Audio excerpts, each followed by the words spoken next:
Hey guys, Tiny House Dreaming here. It's been a while. Ugh, I should have turned my phone. Okay, well I'm gonna have to flip it before I post this video. But so just checking in. I am here at, y'all can't really see the sign, but I'm at the commercial DMV office in Fontana, California. JC's going to take his permit test. So I'm just sitting in the car waiting and chilling, and thought I would check in with y'all because it's been a while. Okay, camera's over here, Desiree. Camera's over there, Desiree. It's been a while, so I just wanted to say hello. I think the last time I checked in, I know I checked in when I turned my truck in, or was that on Instagram? I don't really remember if I checked in on YouTube, making this video for YouTube because I've been doing stuff on Instagram. But I haven't seen you guys, my YouTube fam. So I miss you guys. And just wanted to say hi and kind of give y'all an update. So I've been off the truck since December 2nd. Moved to California in that time. I think in one of my last videos on YouTube, I had said I wasn't moving to California. It was somebody text. I need you to add it so I can run. Okay, I don't know. I'll look at that later. But I think I had said that I wasn't going to move to California because I kept going back and forth. But I ended up moving to California. You guys, I think on YouTube, seen one of my wedding pictures. So it wasn't really a wedding picture, just me in my dress and him and his, we were just standing around taking a selfie. But yeah, I got married on New Year's Eve of 2020. Woohoo! So I'm Mrs. Randolph, but still working out changing the whole name stuff over because stuff is closed. Like I got to get a social security card before I can actually go into DMV and change my name. So yeah, but I'll officially be Desiree Hall. Hall is my maiden name - Randolph. Excited about it. It'll be nice when I actually see it. Like I see it on my marriage certificate, but when I see it like on my ID or my credit card or something that I see every day, because you don't look at your marriage certificate like that, right? So it'll be kind of nice. But anyways, so that happened, and here we are at today. It's January 28th. We are going to be leaving California on Monday to get on a truck. Back on a truck. I am not going back to Prime. Nothing personal with Prime, because a few people have figured this out. I don't know how, because I ain't said nothing to nobody nowhere. But a few people kind of figured that I wasn't going back to Prime and asked, can I ask what they did? And no, Prime did not do nothing. I highly recommend them. The only reason that I am not going back to Prime is because I want to get home more. You guys know when I was OTR with Prime, even though I was a lease driver and you could really technically go home as often or stay out as long as you want to, it's up to you. The way I kind of ran to make the money that I wanted to make was I would stay out for 6 weeks, and then I would go home for maybe 7 to 10 days and then go out another 6 weeks. And that's a long time. Even though being home for 7 to 10 days is kind of nice. I don't know if this radio is too loud. They might try to be dinging me on YouTube. 7 to 10 days was nice, and that really is a little bit longer than I need to be home at one given time, unless I got something big going on. But when you're out for 6 weeks, if you only go home for a couple days, it don't feel like enough. It's not enough for your body to reset and then be out another 6 weeks again. And I kind of didn't really like the back and forth. But now that I'm married and, step kids and more dogs and different, for different reasons, we want to be able to come home more often. And this company that I'm going to offers, I still haven't decided if I'm going to put my company name out there, which I probably will, because once I'm in the truck and making videos, you guys are going to see the truck. It's too hard, and I'm too not used to hiding my truck. I kind of just be walking and talking. With Prime, I never was trying to hide anything, so it's probably gonna show, but I'm not gonna go there just yet. I'm gonna wait to get to orientation and see how they even feel about me YouTubing and all of that, because I don't want that to be an issue. I mean, they can't stop me from YouTubing, but I don't know if they're open to like, yeah, have our trucking stuff in your videos. I don't know. But this company has a regional, not really a route, because I'm not like doing any kind of dedicated driving or nothing, but just a regional, I don't know what you even call it. Like, they keep me on the western side of the United States, like the western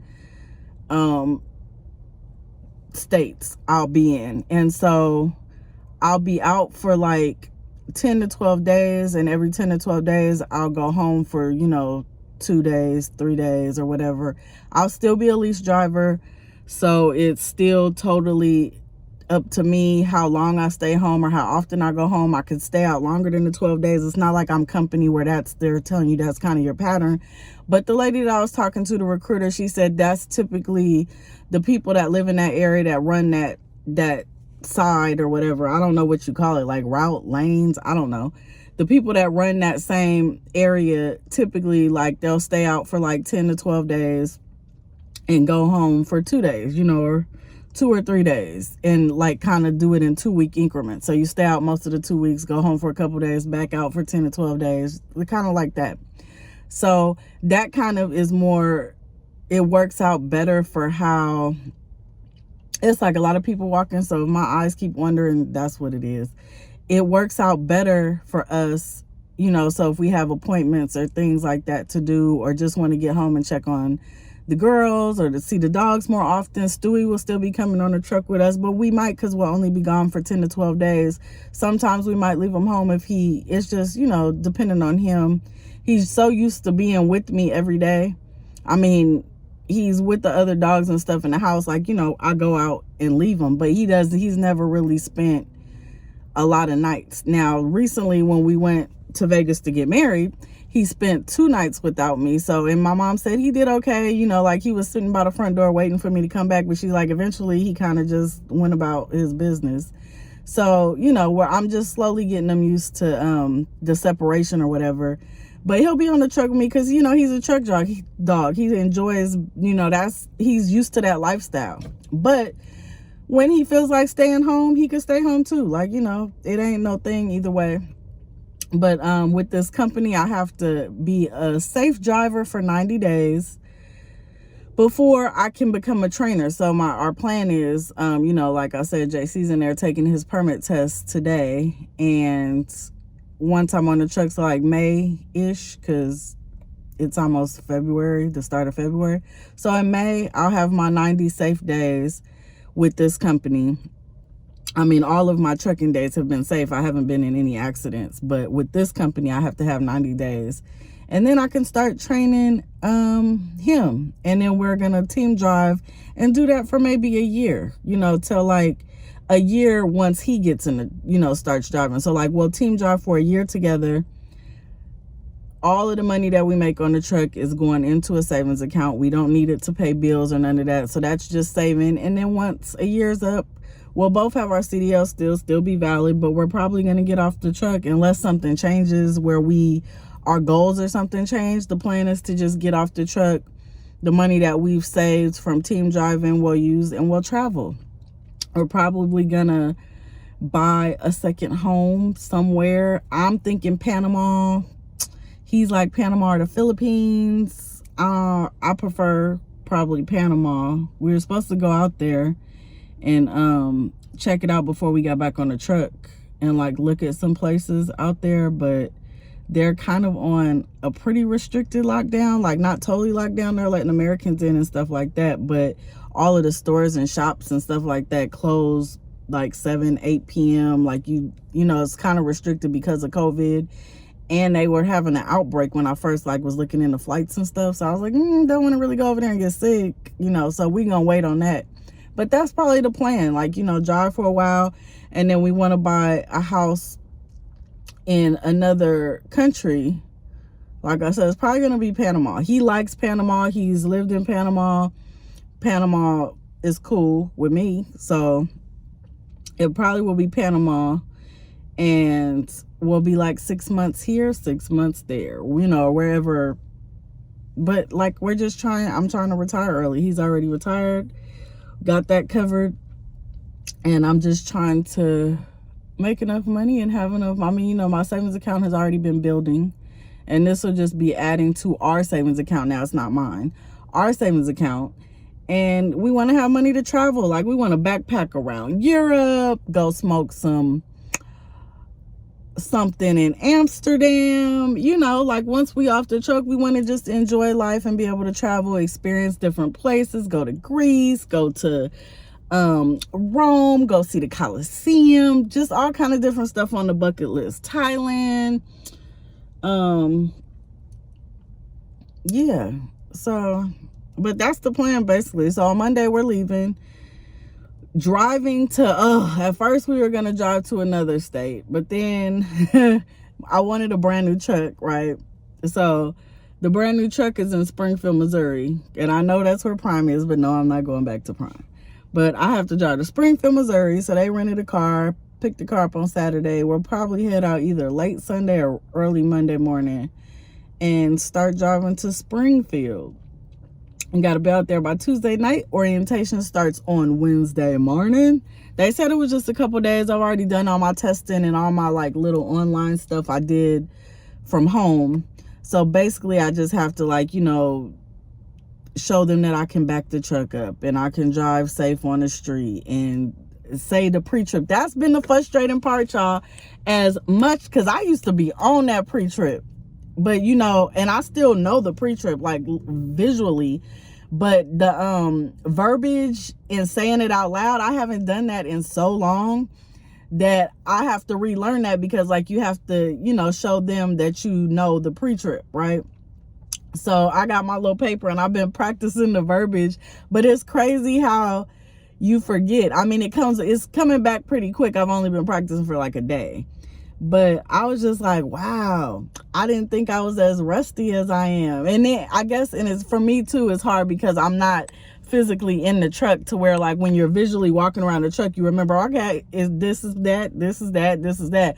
When you're sitting in a car trying to visualize it, I keep like skipping the shock absorbers like in my head. I'm like, oh yeah, I keep having, there's little stuff that you miss, the exhaust pipe. But when you're standing at the truck, looking at the truck, you don't forget that because you see them visually. So you're like, okay, I know I got to check this. But sitting in the car trying to like just go off muscle memory, it'd be stuff I forgot. I was like, ooh. Glad she sent me the pre-trip paper for this company. It's kind of the same as Prime's. It has like a couple of the wording is different, so I'm trying to remember their way. But I think even if I had went off the Prime version, like it's thorough to where I would be okay. But yeah, so that's kind of what's happening. I've been enjoying my time off the truck. And JC keep being like, you don't have to get back on the truck if you don't want. Like, I miss driving, I'm not gonna lie. I am happy about once we go back, we'll be closer to home. We'll be on this side of the country, and we'll be able to get home quicker if like there's an emergency or something like that. But I do miss driving to where I'm like not ready to just give up commercial driving yet. I'm like, no, I kind of do miss it, but I don't miss it so much where I'm like, oh yeah, I want to go hard and do this for 8 more years. No, I don't miss it like that. Maybe I just miss seeing the money going into my bank account. Yeah. But anybody thinking about going to Prime, definitely thumbs up on Prime. They were a great company. Loved my dispatcher, Gage. He was awesome.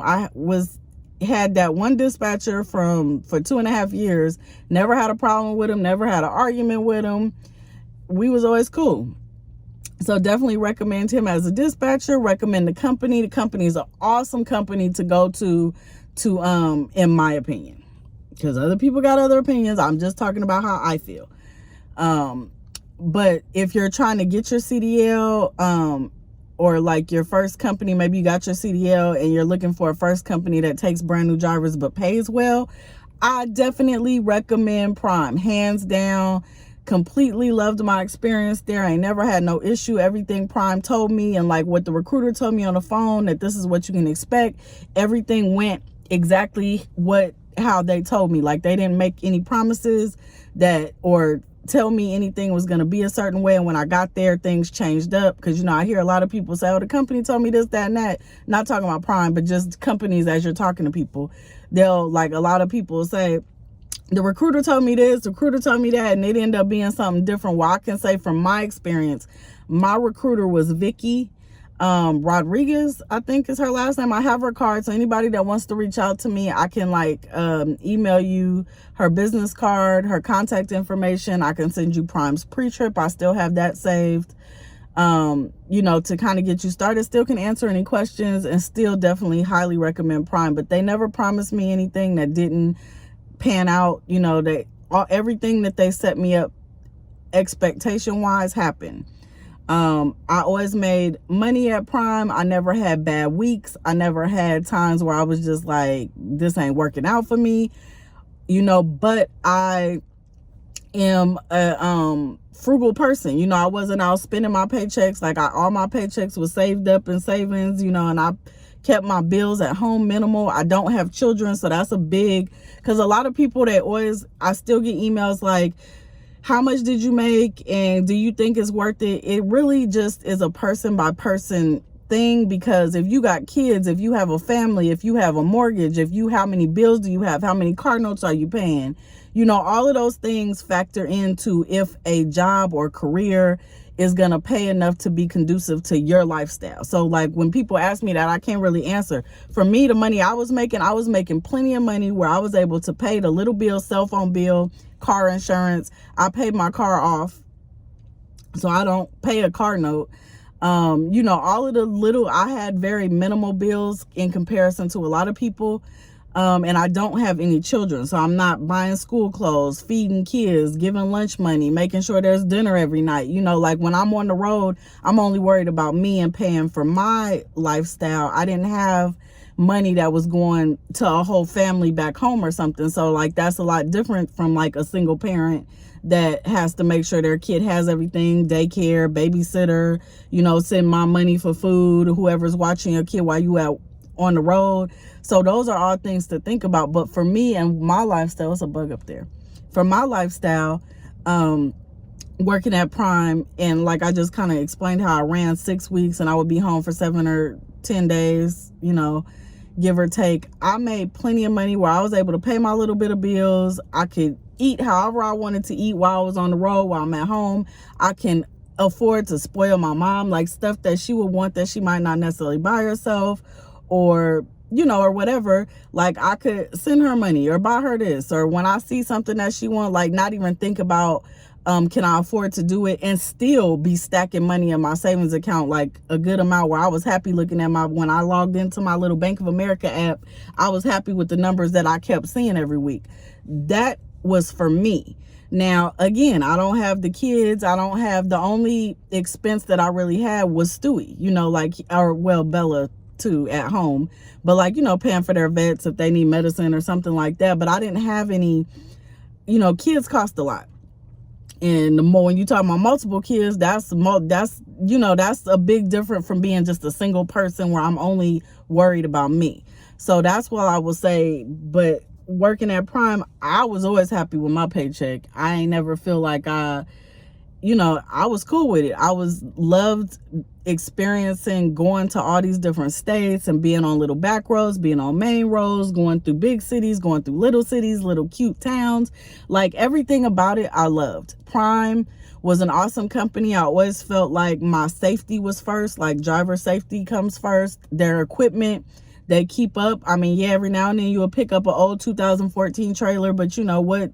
That was every now and then. For the most part, their trailers are new. Their white weigh system, where the trailer weighs itself, that was always working. I spent very little money and time going through CAT scales. You know, I had a great relationship with my dispatcher. Road assist, a little bit iffy, but it always seemed like I got somebody with an attitude. But if I called at night and got George, anybody from Prime that knows George, the RA guy, I loved him. Oh my gosh, praise to George. he was like, I love when I would see the message back and it would say George. I was like, okay, I know I'm taken care of. Now, some of them other people, I don't know. But I always got my issue resolved. Now, sometimes I was a little bit frustrated talking to RA, but at the end of the day, my issue was always resolved. If I had one complaint, their RA department would probably be it. But everybody I dealt with when I was at the terminal was always nice. You know, their company store, they keep their stuff up to where, like, if you're relying on pulling through the terminal and getting like cold weather gear or warm weather gear or whatever, if you don't, you know, like, they keep their stuff up. They got, you know, their terminals, they're set up nice. That terminal in Utah, I ain't been to it yet, but I've seen it on different people that send me pictures and stuff, and it looks really nice. On top of the company, Prime has their little tour on their YouTube page. But all in all, Prime, I would say, is a great company. If I ever wanted to go to OTR where I didn't want to be close to home, Prime might be the first company that I call. I would have stayed with Prime if they had any dedicated lanes or regional. They do have regional and dedicated, but like, there's a wait list for it. So it's not like something where anybody that just wants to get on it, you can get on it. I did talk to my dispatcher about that before I decided to leave or look elsewhere. You know, I had inquired about what might be available or whatever. So, you know, if you're at Prime and you're willing to like maybe wait, you know, a few months to a year and have your name on the list, and like when something comes open in your area, they do have like, not even just in the West Coast, like East Coast, South, Midwest, they have different like regional lanes. They just don't have a whole lot of opportunity in those. So you kind of have to wait for something to come open. Maybe somebody retires or somebody changes the company or whatever, or they add different customers where they can, like, they add a couple more spots to that regional lane. But they didn't have anything available for me at like right now, you know, where I wouldn't have to, I could be OTR and wait some months or whatever till something opened up. But I didn't really want to do that.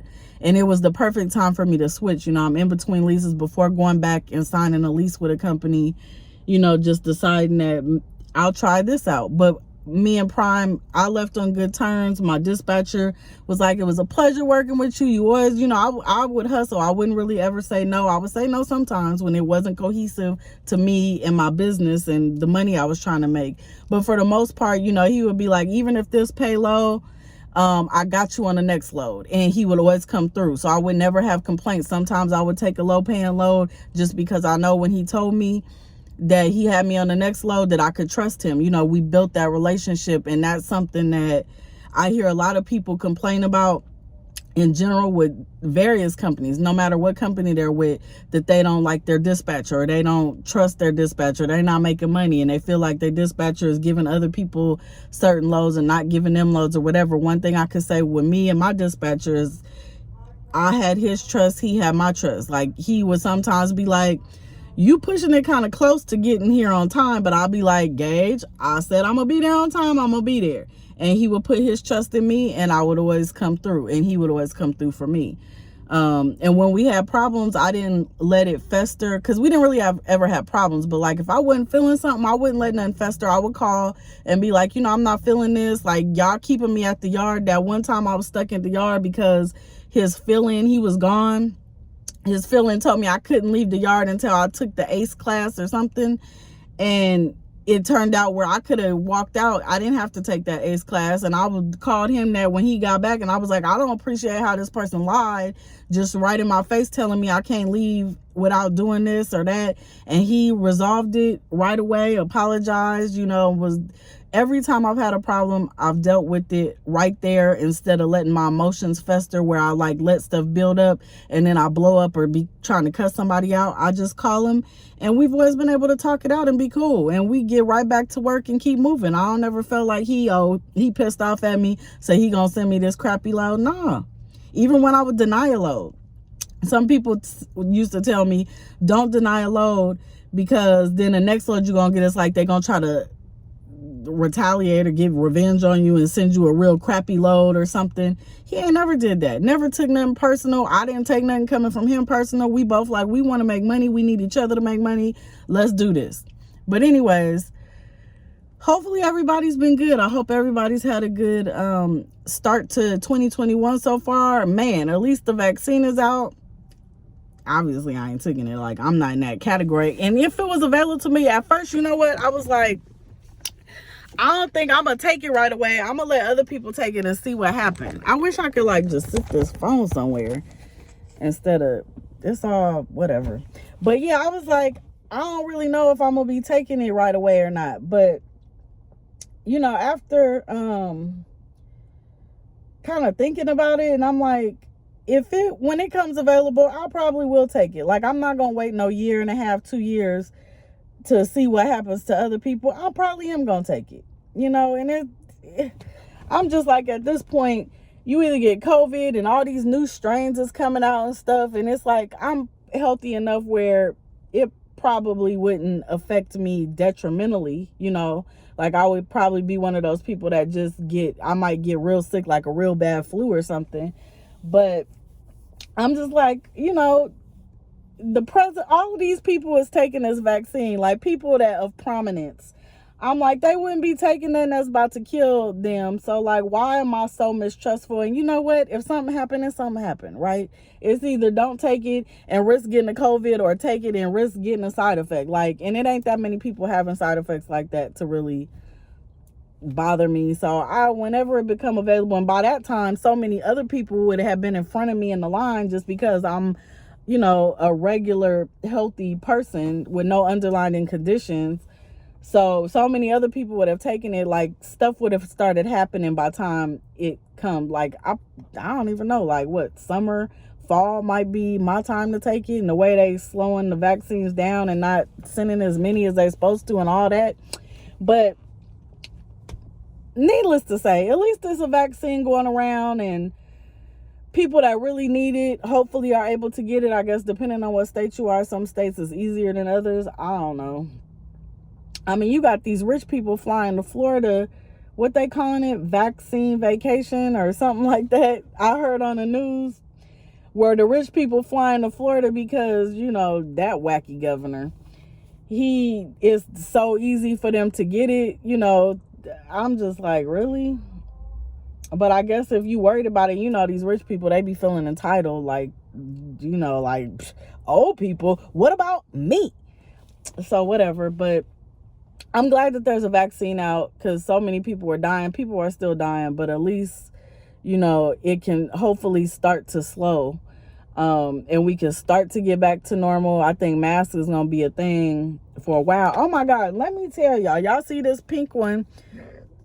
$7 if you live, or if you a driver and you go by an outlet place and you live by a Columbia store, these masks are so flipping comfortable.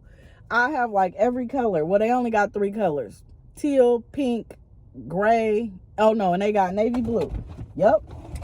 And y'all see, I'm trying to tell you, I swear by these masks. Here go the blue one. I got every color, but these are so flipping comfortable, and I don't think masks going nowhere. So I've been trying to find something where it works for my glasses, don't fog up, it don't make me feel restricted. Some masks, I had this one comfortable mask that I bought a pack at Hanes, the Hanes store, Hanes, you know, like the underwear and t-shirts. Hanes, at the Hanes outlet, they were comfortable. They were kind of like stocking material. They felt like a stocking, you know, but when you wear it and you talk, it sucks into your mouth. Like, you know, like your breath breathing in and out makes the material, because it's light or something, it sucks into your mouth. I thought those were super comfortable. But after a while, I was like, no. Putting these on, I've been wearing this for a minute. Since I've been on the truck, I've been wearing these. And this is the most like, if I feel like I lost the mask, I'll go crazy.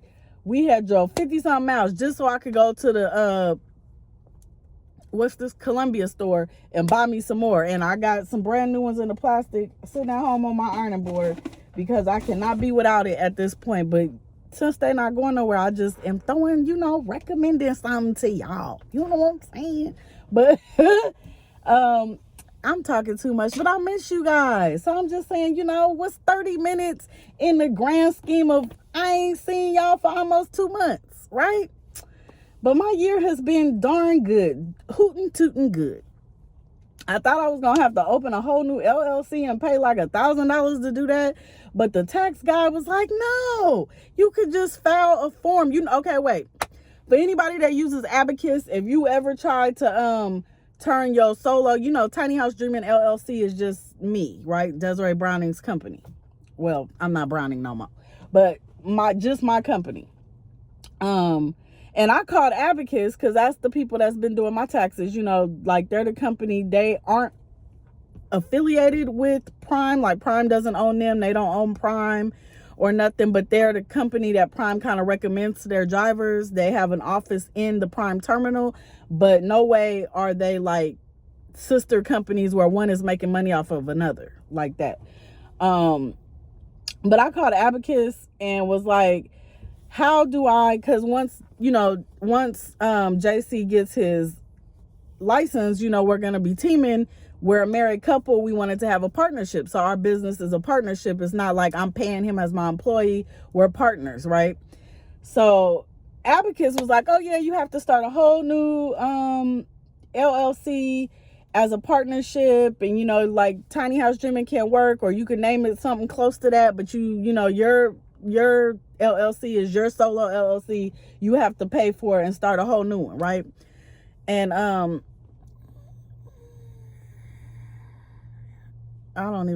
he was texting me from inside the place talking about the mail. I don't know. But and so I was like, dang, and I really like having Tiny House, just because that's me, right? Tiny House Dreaming. So I was like, I'm gonna have to name it like Tiny House Dreaming Trucking or something. I had to like add something into the name, which I didn't really want to do. So there's a tax guy, and he's a good tax guy. I'm gonna put his name up. I can't think of his name off the top of my head, but some of y'all might have heard of him. But Gerald's been dealing with him for so long. So we called him, and he's gonna be my tax person, or our tax. He's already his tax person. He's gonna become our tax person. But I was telling him, I said, well, Abacus said this, I'm trying to figure out the easiest way, but I'm about to go into this trucking thing and lease this truck. So I need to like get my stuff figured out. Right. And he was like, no, it's just one form that you send into the IRS. I think he said to the IRS, and it changes a solo partner or solo LLC into a partnership, and like, I guess the other person that's joining it has to have something notarized, but you send it into IRS and it changes it. Just that easy. Like, he was like, I charge $40 to send a form in, like compared to the $1,000 that Abacus is over here. Not quite $1,000, but $1,000 that Abacus is over here talking about, starting a whole new LLC, all this paperwork new. And then I still wanted to keep Tiny House Dreaming. So I was like going to be paying for registered agents for this business and still having to do. And I was just like, really, Abacus, after talking to him and he broke it down. And because I'm not a type of person that just be and still waiting for I ain't the type of person that just kind of go along with what somebody say. Like, it got to make sense to me. I need to see stuff in black and white or whatever. So he took the time, and broke it down that this is why. Because I was like, why did they tell me this and you telling me that? Like, it's such a contrast of information. And he broke everything down. So I was like, okay, felt way comfortable. I'm like, yeah, well, let's just turn Tiny House Dreaming into a partnership. It ain't like he going nowhere. So I don't need to start no whole other business. So that's just FYI to anybody out there who might happen to be in a situation where you deal with Abacus or some big firm. Because, Abacus is pretty big. I don't know if they kind of just stick to certain guidelines that don't kind of step outside the box. I'm not really sure. I don't even see it as being outside the box, but I couldn't figure out why Abacus told me this, that I got to start a whole new partnership. I mean, a whole new LLC, and it has to be started as a partnership. And yeah, I ain't gonna get into the other information. Maybe we'll talk about it at some other time, because it's not going to pertain to a drastic amount of people. But yeah, if you're a spouse team and one person is retired, like where they're collecting pension and Social Security and all of that, and you're trying to figure out how to run as a team while not messing up your Social Security and stuff like that, hit me up, because I got some information. But like I said, that's such a small scale of people that ain't no point in me taking 10 minutes to explain all of that to most of y'all. It ain't gonna pertain to, right? But got some information on that we figured out too. But anyways, I'm gonna let y'all go. It's getting hot up in here. I need to step outside, and it's a beautiful day, y'all. Look at that. Look at, very minimal. And where are we? I already told y'all we in Fontana. I was like, yeah, it's not as hot as it looks like it is, but it's still nice and nice. Yeah, there we go. Enjoy the air feels so good. Okay, bye guys. Where is the, don't know where the button's at.